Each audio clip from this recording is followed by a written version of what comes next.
I pozdrav svima ljudi, ovdje Spider Gaming 006 i Aki 006 i danas imamo pitanja i odgovore.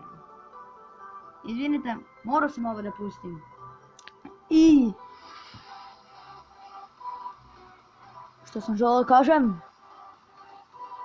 Da, pitanja i odgovore. Prvi Partizanovac.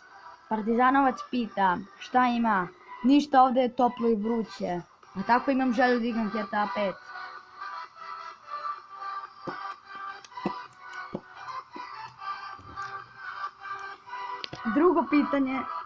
Drugo pitanje za danas. Pića, da li znaš da je moj sestri rođendan? Naravno da sam znao, kako ne bi znao. Ja znam sve.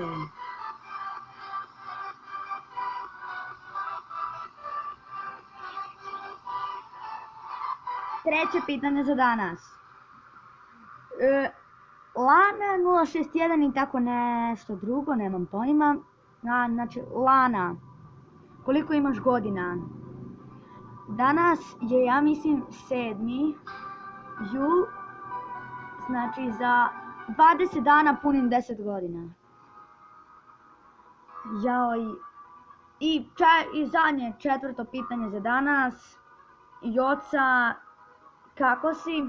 Evo, dobro sam, hvala na pitanju, to za tebe.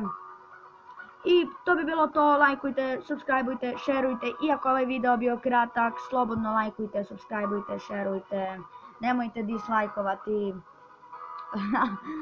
I pa pa!